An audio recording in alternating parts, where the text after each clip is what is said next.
वन्दितु सर्वसिद्धे ध्रुवममलमणोभमं गदिं पत्ते वोच्छामि समय पाहुड मृण्मो सुज केवली भणिदम।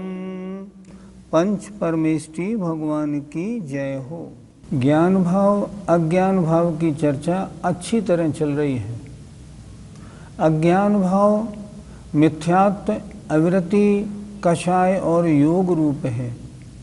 इनके उदय में जीव की कैसी परिणति होती है, जीव का कैसा अज्ञान होता है, इसको बारे में आज बताएंगे। आज दो गाथा इसी रूप में है।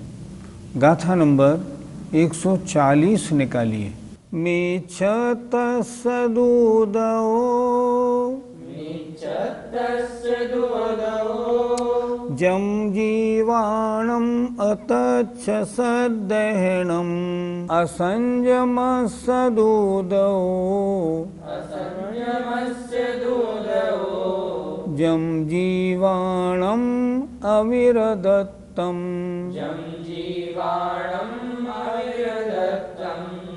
मीच्छतस्य दूदो जम जीवाणम् अतच्छ सद्दहनम् असंयमस्य दूदो जम जीवाणम् अविरदत्तम् मीच्छतस्य दूदो जम जीवाणम् अतच्छ सद्दहनम् असंयमस्य दूदो जम जीवाणम् अविरदत्तम्।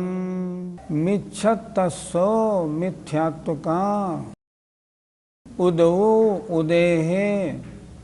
जम जो जीवों के जीवाणम अतच्च सद्दहनम अतत्व श्रद्धान है।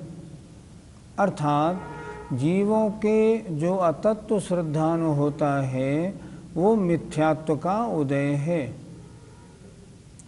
असंयम सदूदो असंयम का उदय है। जो जीवों के अविरति है वह असंयम का उदय है। अर्थात जो अविरति रूप परिणाम होते हैं, व्रत ग्रहण न करने रूप परिणाम होते हैं, वो असंयम का उदय है। फिर एक बार देखें, यहाँ ये बता रहे हैं किसके उदय से क्या कार्य होता है। मिथ्यात्व का मिच्छतस्स मिथ्यात्व का उदो उदय है। जम मन जो जीवाणम जीवों के अतच्छ माने अतत्व का श्रद्धान है।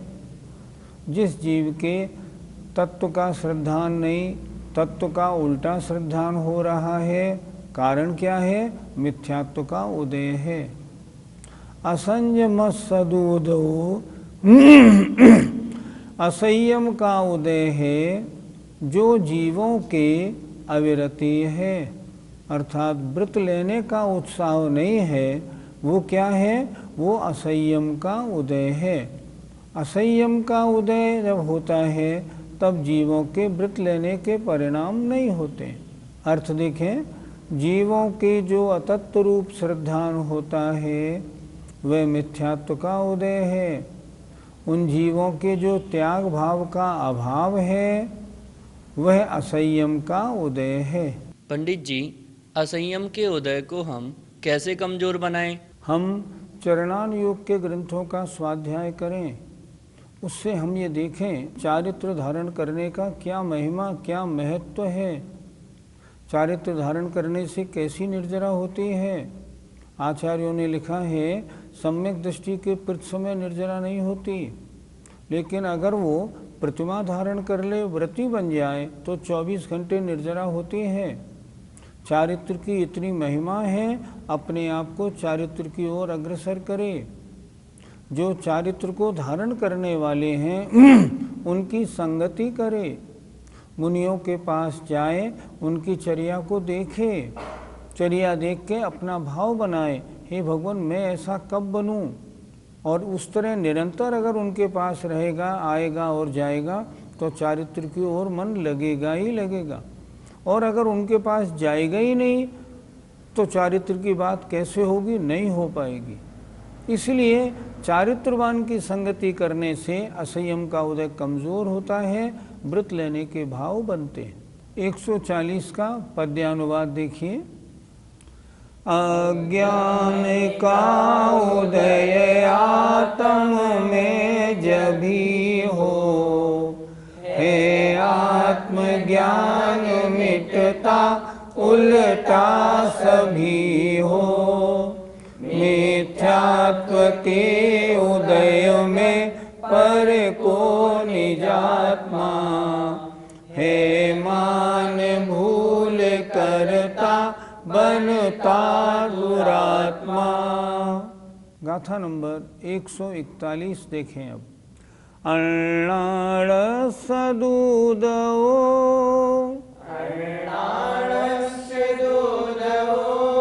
जम जीवाणम अतच उबलद्धि,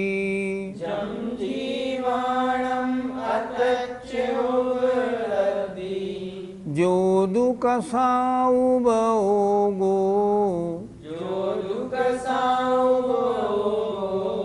सो जीवाणम कसाउदो,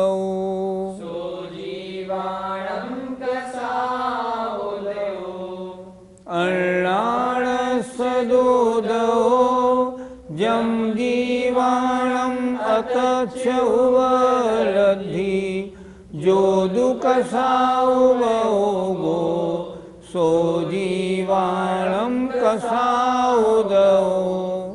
अण्णाळस्य दूधवो, जम जीवाणम अतच उबलद्धि, जो दुख साउबओगो, सो जीवाणम कसाउदो।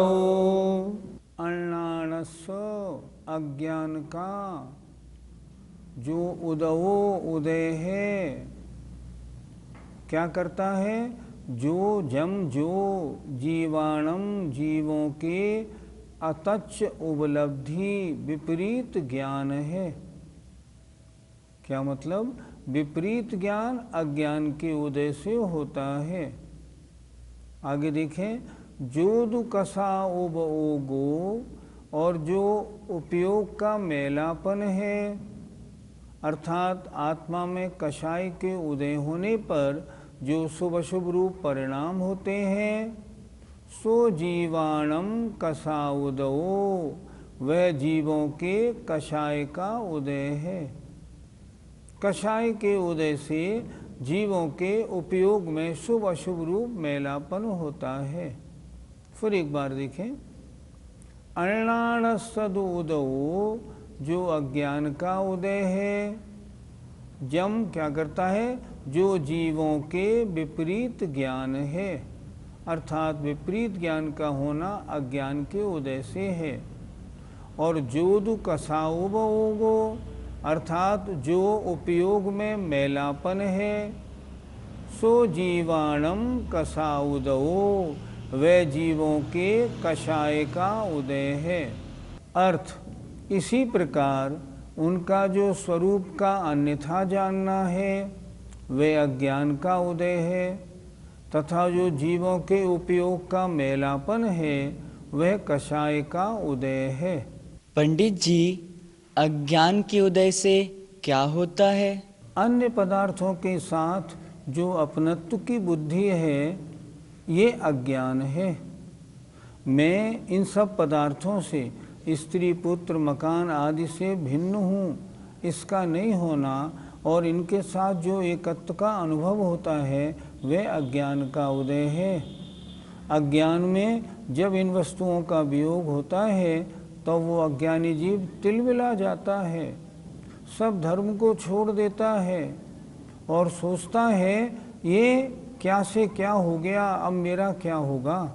ये सब अज्ञान का उदय है, अर्थात अन्य वस्तुओं के साथ भेद ज्ञान का अभाव होना अज्ञान के उदय का कार्य है।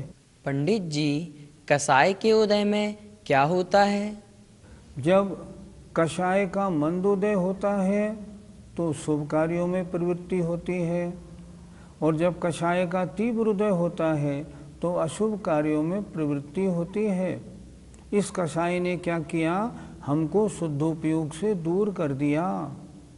कषाय का अनुदय हो तब शुद्धोपयोग हो, और कषाय के उदय में आत्मा का उपयोग कभी शुभ रूप होता है, कभी अशुभ रूप होता है, और ये अज्ञान की मूल जड़ है। पंडित जी, अज्ञान के उदय से कैसे बचा जाए?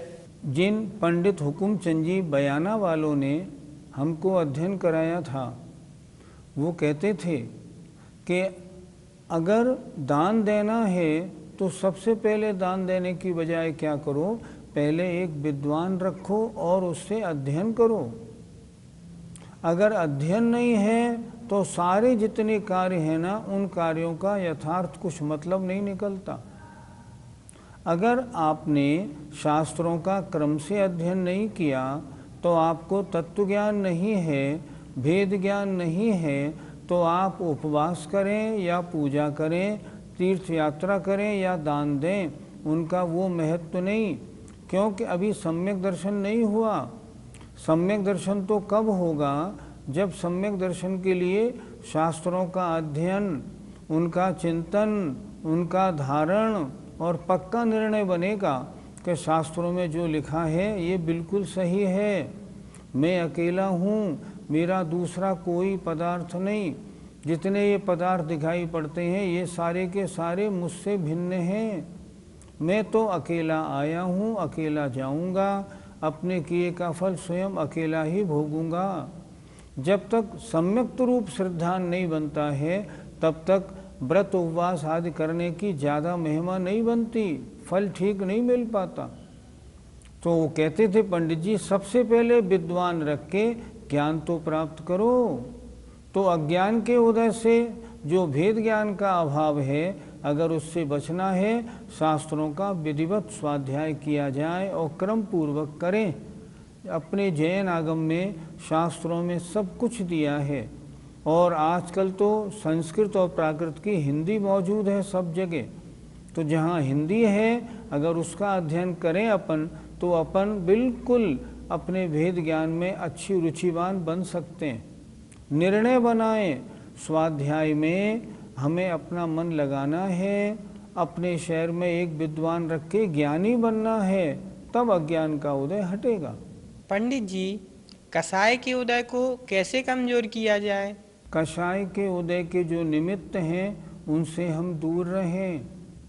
परिणामों में समता लाने वाले जो निमित्त हैं उनके निकट रहें। हम जानें इन कषायों से हमारी आत्मा का कितना नुकसान है और कषायों के हटने से कितना लाभ है। जब तक ये नहीं समझेंगे तब तक कषायों को हटाने का मन कैसे बनाएंगे। जब तक ये कषायें नहीं हटेंगी, जब तक इनका उदय अनुदय रूप में नहीं होगा, हम व्रतों में लेने के लिए आगे नहीं बढ़ेंगे।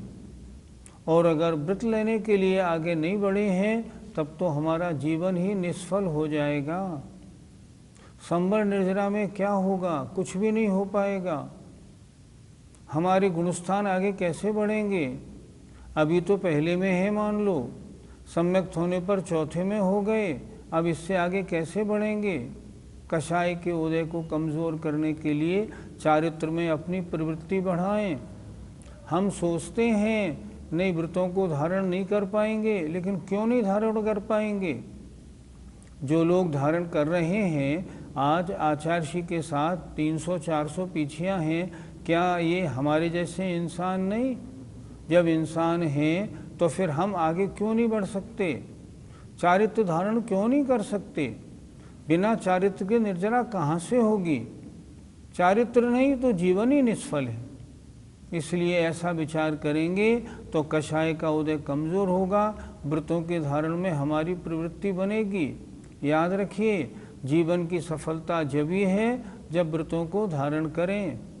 अगर मान लो मुनि आर्यिका न बने तो बहुत ही अच्छा, तो कम से कम व्रती तो बने, प्रतिमा धारण करें। और एक बात का निर्णय और करें, ज़्यादा राग द्वेष के चक्कर में फंसना अच्छा नहीं।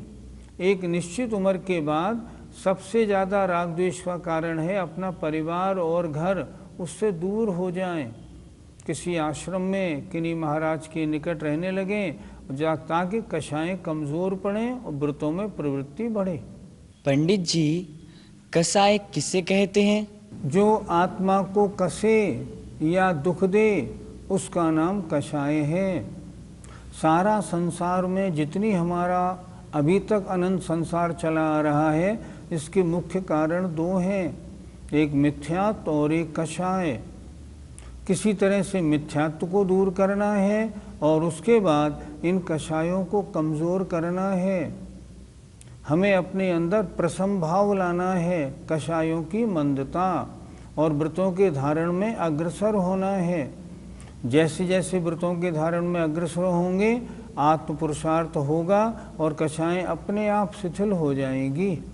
ये कषायें आत्मा के परिणाम नहीं, अज्ञानी अवस्था में मुख्य कारण कषाय का है, क्योंकि ये कषायें शुद्धोपयोग रूप परिणाम का घात करने वाली हैं।